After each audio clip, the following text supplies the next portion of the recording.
Chapter 11. A total loss. Total loss. Noun.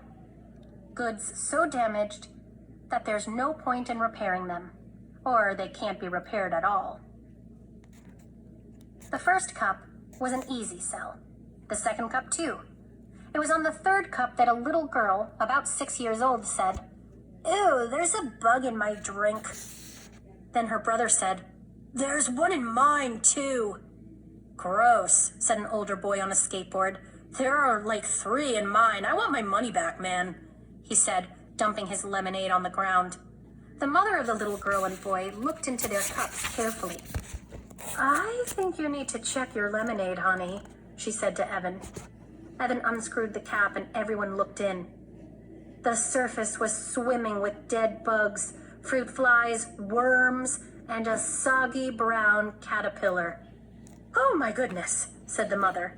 The boy started spitting on the ground like he was going to die. The girl started wailing, "Mommy, I drank bugs! I have bugs in my tummy!"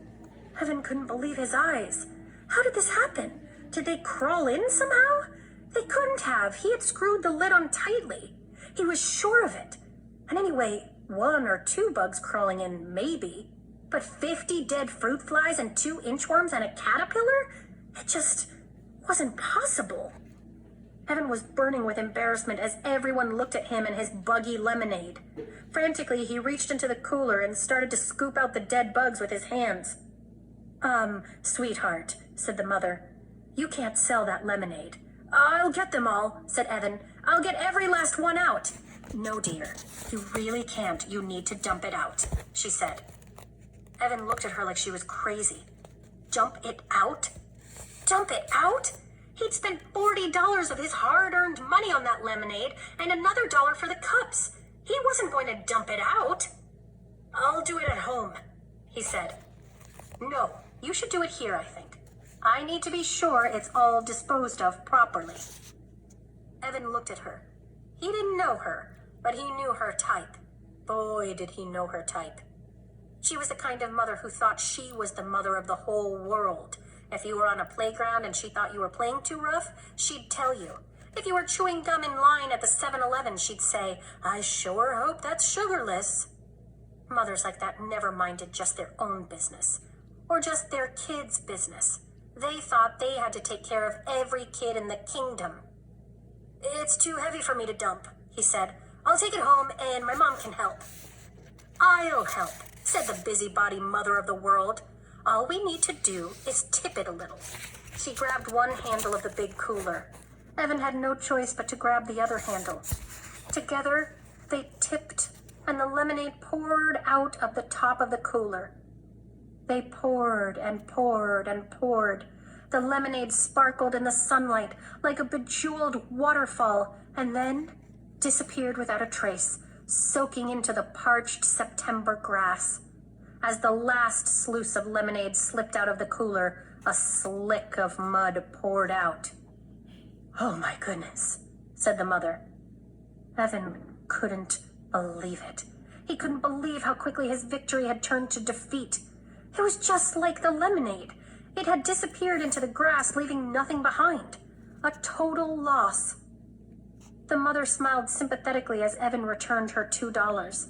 The skateboard dude had already skated off with his refund. There was nothing to do but go home. Evan walked slowly, dragging the wagon with the empty cooler rattling inside. With every step he took, the wagon handle poked him in the rear end. Step, poke. Step, poke. He felt like someone was nudging him forward. "Evan, Mom wants to see you in her office, right away." That had been weird. His mom had had no idea what he meant. "I didn't call you. I didn't call anyone," she had said. "I've been on the computer." "Evan, Mom wants to see you." He had been coming up the stairs. Jessie had been in the garage. She had looked anxious. "Right away," she had said. Evan stopped walking. He stared at the empty cooler. Then he started to run. The wagon bounced crazily along the uneven sidewalk. Twice it tipped over. What did it matter? Thought Evan angrily. There's no lemonade to spill. By the time he got home, he had it all figured out. He looked in the kitchen trash and found the 3 Ziploc bags, inside out and sticky with lemonade. He shook the fruit bowl and noticed how few fruit flies took to the air. If he'd had the right materials, he would have dusted the cooler for fingerprints. But there was really no need for that. He knew what he would have found. Jessie was all over this one. That rat! That lousy, rotten, stinking rat of a sister! He shouted. He went back to the garage and kicked the wagon. He knocked the cooler to the floor. He tore up his lemonade on wheels sign into a dozen pieces. He was going to lose. She had $100, he was sure of it. And he had just 62 left. Tonight, before the fireworks, when they counted their money, she would be the winner, and he would be the loser. Winner takes all. Loser gets nothing. It was so unfair. Evan stomped upstairs to his room. He slammed the door so hard it bounced open again. When he went to close it, he was staring across the hallway straight into Jessie's room. He could see her neatly made bed covered in couche pillows, the poster of Bar Harbor from their trip to Maine this summer, and her night table with Charlotte's Web at the ready. Evan crossed the hall, then paused at Jessie's door.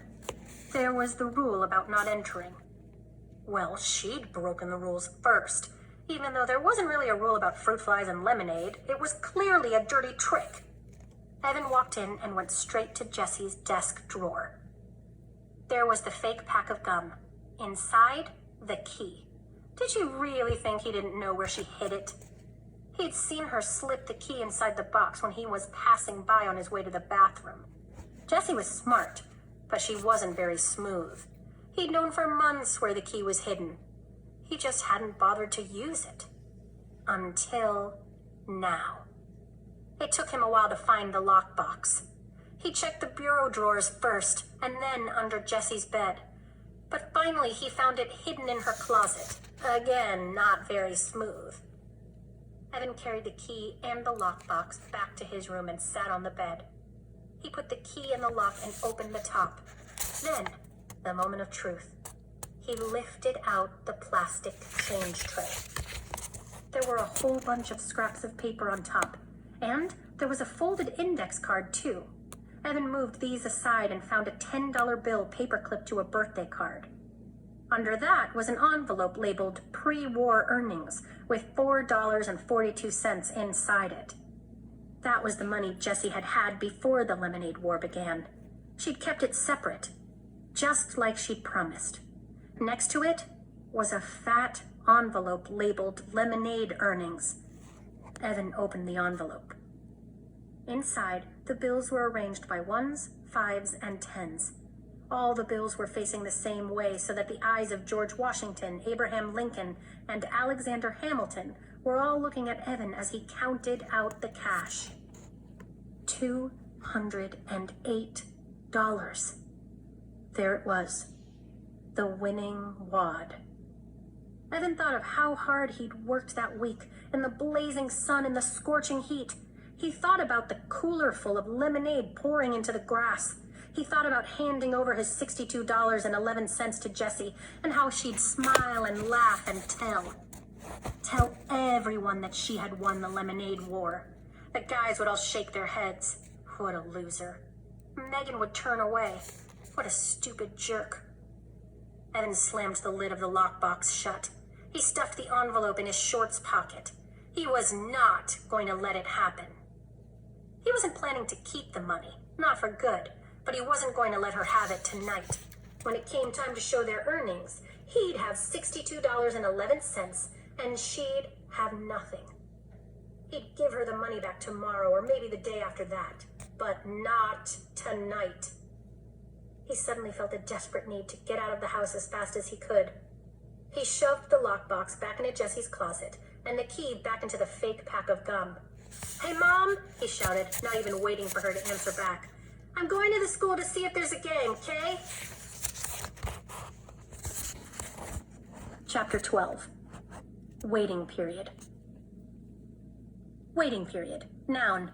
A specified delay, required by law, between taking an action and seeing the results of that action. Jessie wanted to have fun. She really did. But it seemed like the more she tried, the less she had. First, the drive to the beach took 2.5 hours because of traffic. Jessie felt the car lurching. Forward, stop. Forward, stop. "Memo to myself," said Mr. Moriarty. "Never go to the beach on the Sunday of Labor Day weekend, especially when there's been a heat wave for more than a week." In the back seat, Jessie and Megan played license plate tag and magnetic bingo and 20 questions. But by the end of the car ride, Jessie was cramped and bored. Then the beach parking lot was full, so they had to park half a mile away and walk. Then the beach was so crowded that they could hardly find a spot for their blanket. Then Megan said the water was too cold and she just wanted to go in up to her ankles. She kept squealing and running backwards every time a gentle ripple of a wave came her way. What fun was that? Sure, the water was cold. It was the North Shore. It was supposed to be cold. That's why it felt so good on a hot day like this. When Jessie and Evan went to the beach, they would boogie board and body surf and skimboard and throw a screaming scrunch ball back and forth the whole time. They loved to stay in the water until their lips turned blue and they couldn't stop shaking.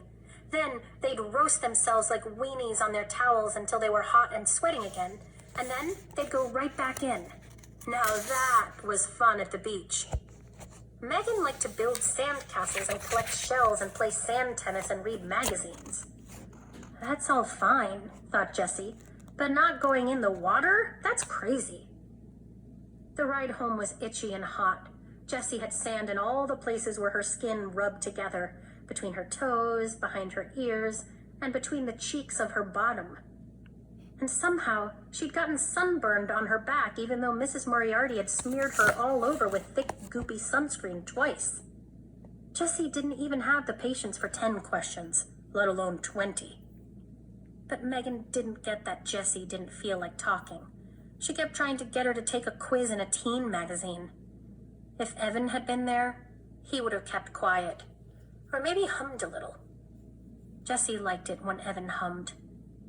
As they turned onto Damon Road, Megan asked, "Are you feeling sick?" In fact, she was.